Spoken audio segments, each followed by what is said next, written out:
Good morning and welcome to Mushroom Matcha Morning. Click. And Bedhead Musings.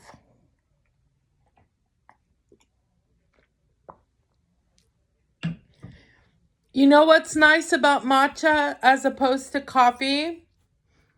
Even though matcha's green and it's tea, it doesn't stain my teeth like coffee did.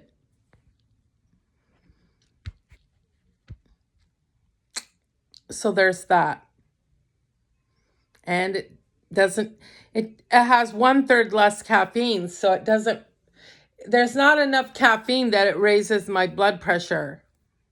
It doesn't elevate my blood pressure. So just some food for thought. If you're struggling with getting your blood pressure down and you drink coffee, you might just want to try to switch over, right? I know coffee is very addicting, but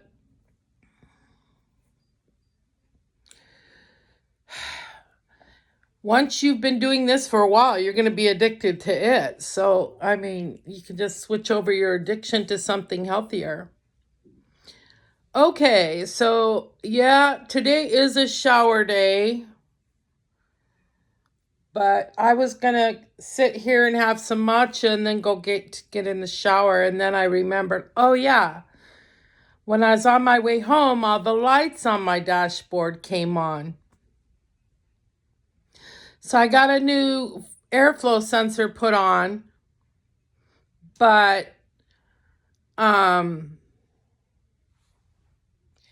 lights didn't come on right away. The lights came on when I drove down the road.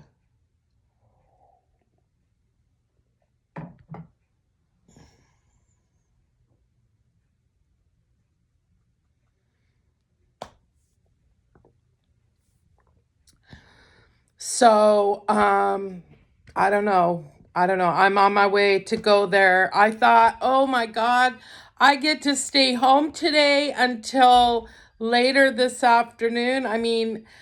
I didn't have to go anywhere today until this evening. There's a thing I'm going to just to be supportive of.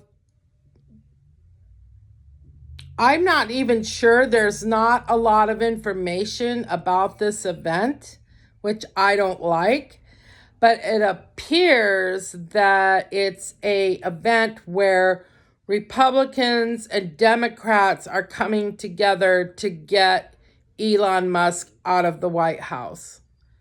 And you know what? I'm happy to work with the Republicans to get Elon Musk out of the country.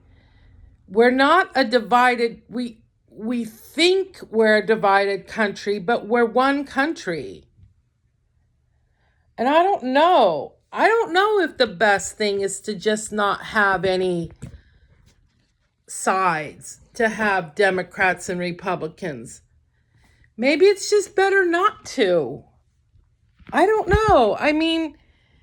There should be a safe space to have opposing views without it tearing our country apart. Maybe we should examine possibilities of something better. Why stay the same if there's something better? We should evolve. We don't want to be swinging from the trees for the rest of our lives. Maybe some of you do, but I don't. Or do I? Swinging from the trees kind of sounds fun at the moment. Hell yeah. Anyway, so a thought came to me when I make my matcha. I try to think about a subject. Like, am I going to do matcha morning bedhead musings today? I don't know. And then I'm like, well, if I'm inspired to think about something that's meaningful to discuss, then I'm going to. So something did pop into my mind, and I thought I would discuss this. So interestingly, I've been noticing for the last year that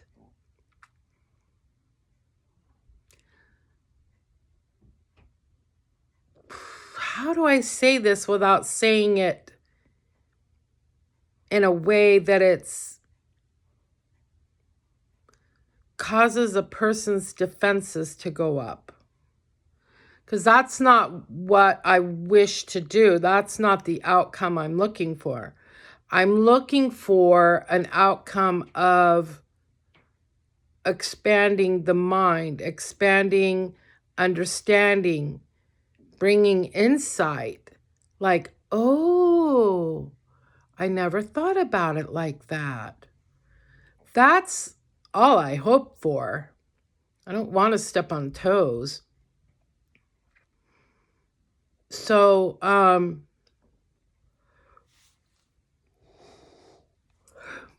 had a really good sleep, I guess-ish. I woke up early and it was raining really hard. We didn't get the horrible storm we thought we'd get, but it was definitely humid as hell. And I was really enjoying having my door open, but I had to shut it because little flying things, whatever they were, started flying into my house. I don't have a screen on my door. But I was really enjoying having my door open. I was hearing the birds sing. Anyway. Okay, so this is the subject. All right, so over there where my kitties are has brought an incredible amount of frustration. Incredible amount of frustration. But Bashar tells us that, oh, what was I saying? Oh, yeah, I woke up early this morning and it was raining. And so I put on a Bashar video and I just laid in bed and listened to it. But I don't pay for YouTube anymore, so I have to listen to all those fucking advertisements, and I have to, I might be drifting off and then the advertisement comes and I have to wake up and push skip ad. That's so annoying. But YouTube charges more per month than even any streaming service. It's ridiculous. And I don't watch, it's not YouTube TV. It's just YouTube without advertisements. I just hate greed. I just hate greed. Anyway, so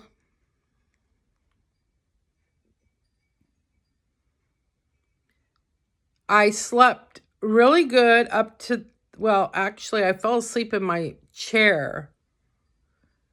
And I slept in such a way that I woke up and my knees were really hurting and I barely could get up off the chair to get in bed.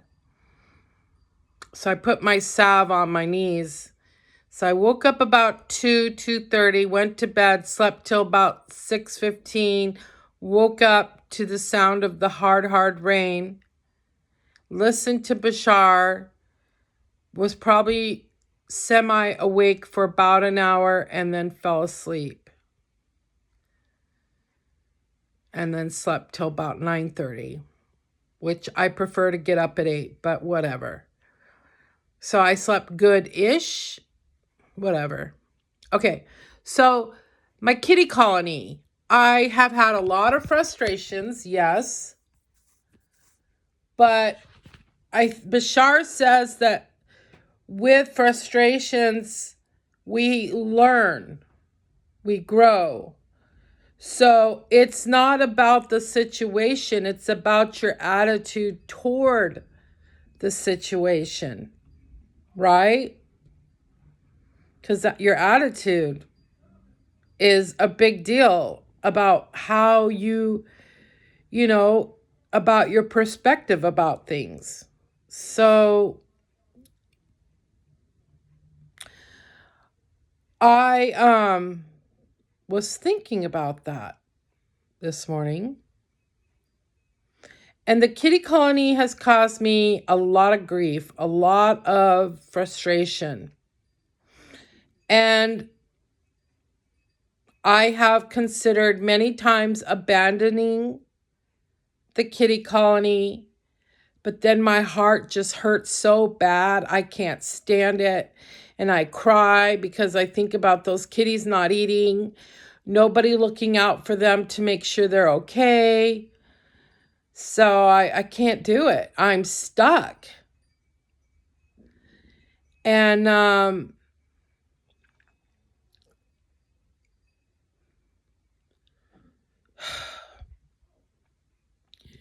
but all the drama in that neighborhood that I try to just stay out of, and it just,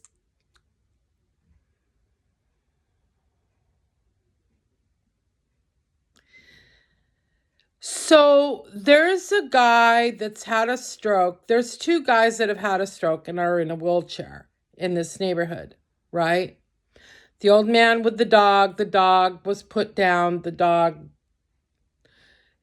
old man, G, his dad, his son, supposedly took the dog to Blue Pearl and had it put down. Or maybe he shot it. I don't really know. They're pretty nasty people.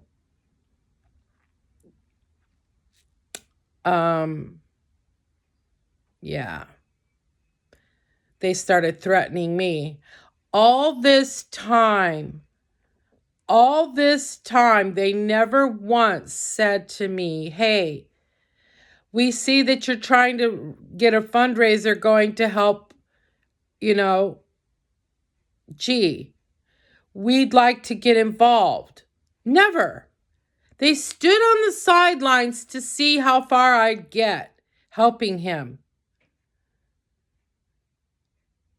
I've been trying to get G to give me his son's phone number for a couple of months, and he wouldn't do it. He always says his son will get angry. So, and somebody in the neighborhood, I think it was Mike, the homeless guy, said that, yeah, he's seen his son get really angry. So, I don't know.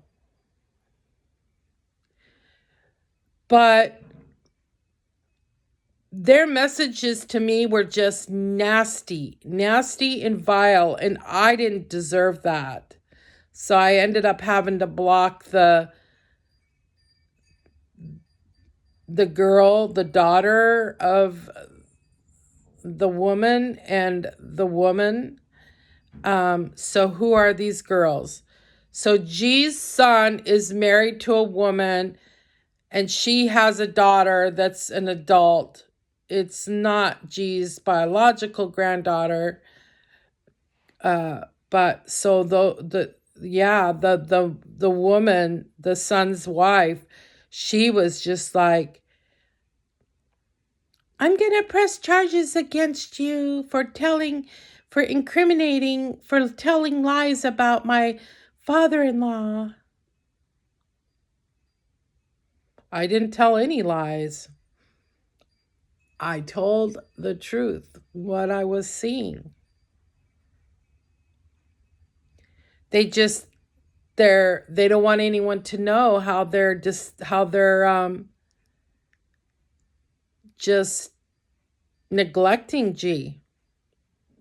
I mean, what son puts his dad, who's in a wheelchair and disabled, puts his dad in a house that has steps? You have to go up the steps to get in the house. Puts his dad that's in a wheelchair so his dad can never leave the house. What kind of son does that to his father? What kind of child does that to their parent? No. He's had no freedom to go anywhere. I mean, even if you wanted to go, like if I had wanted to just come over and push his wheelchair so he and his dog could go out for a walk, there's no way I could. And I would have been happy to do it. I could have brought him around the corners so he could see my kitty colony. You know, just things. There's a path right there there's a path right there. So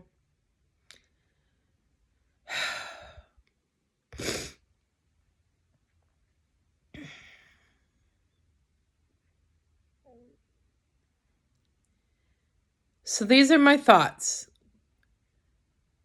What I'm seeing and what I've seen like since I was a teenager and even before. People who have been around toxicity all their life, it's like they don't know anything else. So they are drawn back into the toxicity, even though they hate it. They don't know how to escape it. To escape it means they'd be alone, or they just, it's an addiction, but also it means that they would have to be alone. They never think that they would make friends outside of that toxic environment. They don't think they're good enough because they've been living in that toxic environment and they don't know they have any worth. Right? So they're stuck in it. So they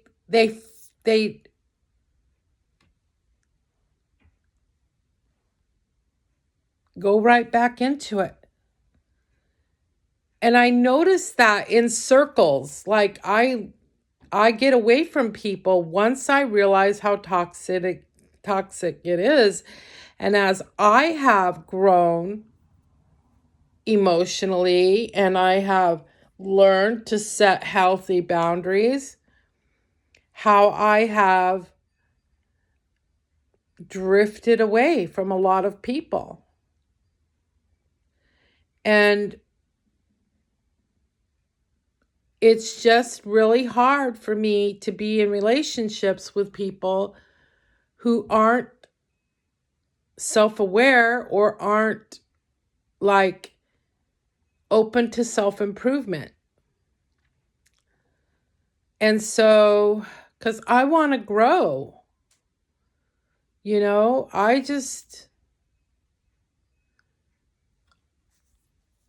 I'm not content with who I was. I wasn't content. And I know I didn't have the absolute worst childhood.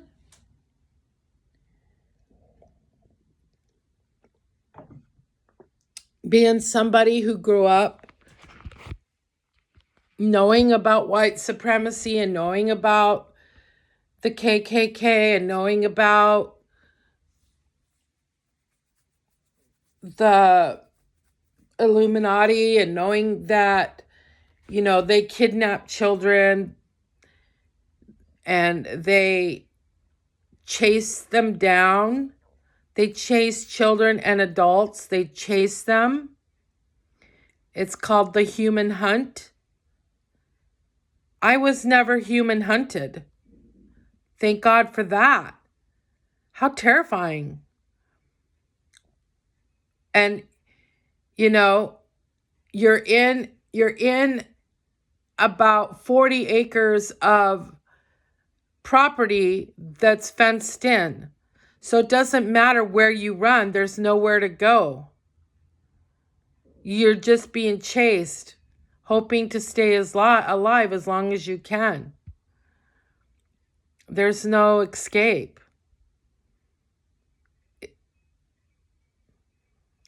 So, but I've had a pretty rough childhood, and my childhood was extremely toxic. My dad was very toxic.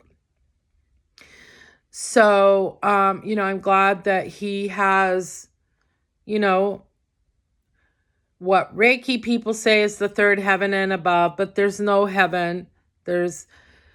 heaven is what we make of it. Hell is what we make of it. Heaven is right now. That's just your choice.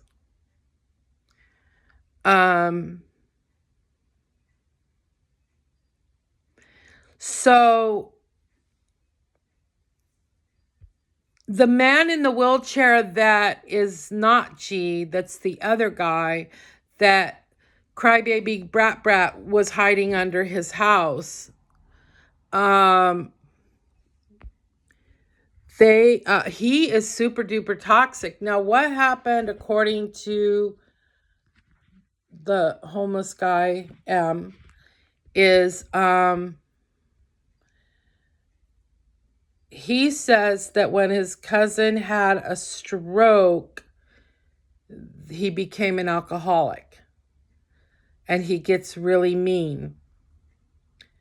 And so maybe that's true. Maybe he was toxic before, maybe he wasn't. I don't know. But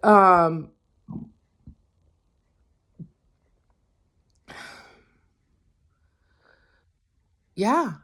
Mike wants out, but he doesn't know how to get out. He's homeless.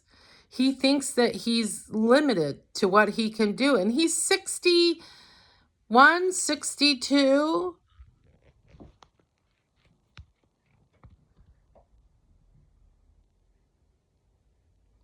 My heart breaks for him. I feel like he's a better person and he deserves more. But he doesn't think he deserves more. He's just frustrated. He doesn't know how to get out of it.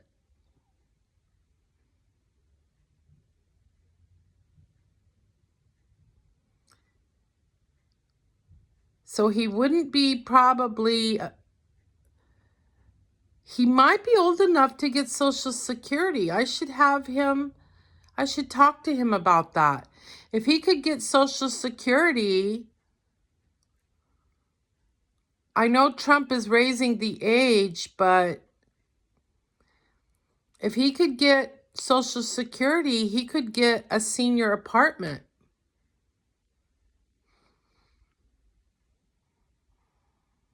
Yeah. There's a thought. Another thing to put onto my list. So I'm just saying, and I see, there's a higher level of toxicity where people aren't homeless, okay? There's toxic people that live in the median range, right? They have an average home. They have an average life. And they can be very toxic, especially if there's any drugs or any alcohol involved. There's going to be toxicity because toxicity can be born from that. So our alcohol in the United States is not like alcohol in France or Italy or, wherever. It's different. They put stuff in it that makes you drunk, that makes you mean, that makes you not yourself. I always thought alcohol was spirits, but American, U.S. alcohol is spirits. So unless you can afford to have alcohol sent over here from another country that's not had sulfites and stuff put in it,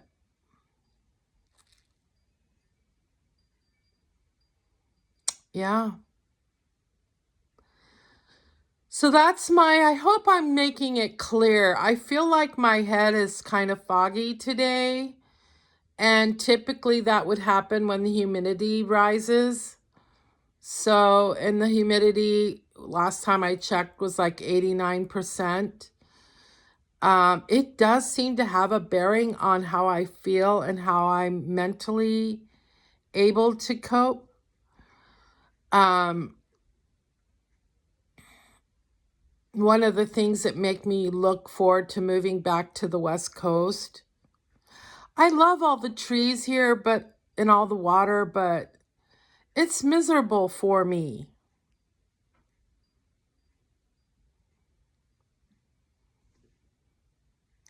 So, yeah, it's just, I'm really understanding how toxicity, that people are really drawn to it because that's all they know.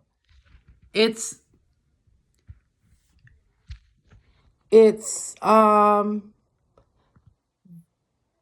their comfort zone. And sometimes you see people rally around the toxic person. Oh, here was my point. So G, who is not toxic, who is kind-hearted and sweet and just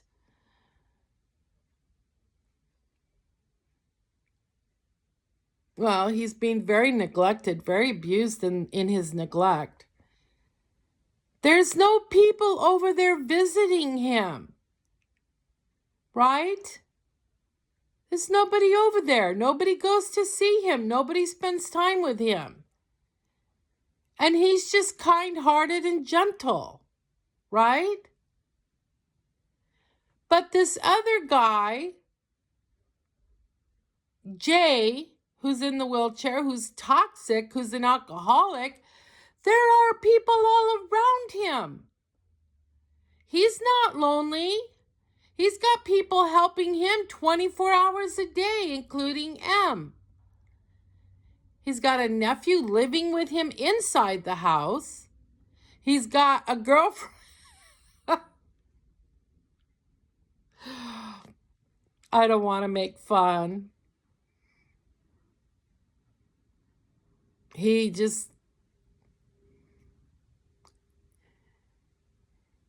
has this girl that he has a relationship with. And I was driving to go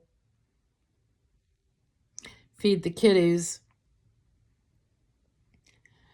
And she's sitting in his lap in his wheelchair. It's an electric wheelchair, Jay. And they're riding down the road like they are riding in a Cadillac. And I was happy for them because they looked so happy, like we have each other and we're going down the road in this electric wheelchair and life is good. And I was really happy for them. But I know that that's going to be a temporary feeling because as soon as he starts drinking, he's either going to be mean to her and abuse her, or he's going to ghost her and tell her not to come over. He's going to do something. But in that moment, I was happy for them. But it was so funny. They're just going down the road on the wheelchair like they were riding in a Cadillac. Just happy and carefree. So he is the toxic person. And he has people all around him, helping him get out of his wheelchair, cooking for him, helping him bathe, right? Coming over and giving him rides to the grocery store. Helping him get in the car, get out of his wheelchair, get in the car, taking him to the grocery store. He rides the electric wheelchair at the grocery store. He has a life. And then G's over there, not toxic, not mean, not a drunkard. Nobody's there. Nobody's taking him to the grocery store. Nobody's helping him get out of his house. I've begged and begged for people to help me. M is the only person that would help me. Now, Trouble Blue Eyes, he was helping me-ish, But he's super busy. And then the fucking homeless girl with her dogs, she doesn't want me to be friends with Blue Eyes Trouble. So yeah. So now I don't know if he knows it or not, but I'm blocked from being able to message or text or call him. I don't know if she did that to his phone and he's unaware if he did it. So I can't contact him. I don't really need to, other than I did want to ask him because his daughter was in a car wreck the other day. And I did want to ask him if his daughter was okay. That's all. And I can't. And that's fine because I already know he's trouble. But, you know, these toxic people, they have people in their life. And the nice guy's over there all alone.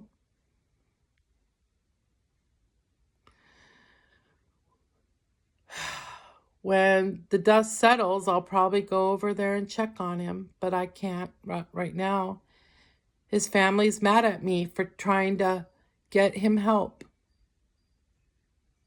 I called adult services, and I filed a claim of neglect. I said his legs are purple. His toenails and fingernails are at least an inch long, if not longer. They're filthy. His hair is long. He hasn't had a haircut. He hasn't had a bath. He's wearing filthy clothes. He's putting on filthy clothes. He's having to dress himself. His pants are all twisted around his tiny, tiny little waist.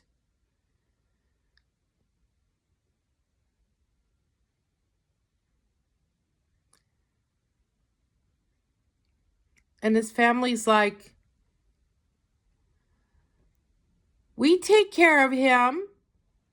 No, you don't. Why didn't you take that dog to the vet months ago rather than let it get like this? You saw my post on Facebook. Why didn't you message me then? And help me help your dad. What the fuck is wrong with these people? They're toxic. That's what's wrong. Just such a contrast. Misery loves company.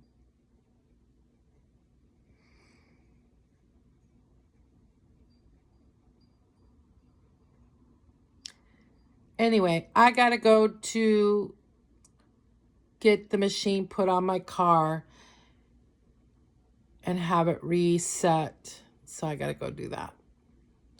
Then I'll come home and take my shower, and I gotta vacuum, and I gotta put clean sheets on my bed. So you people have a beautiful, lovely day. And love and light to all.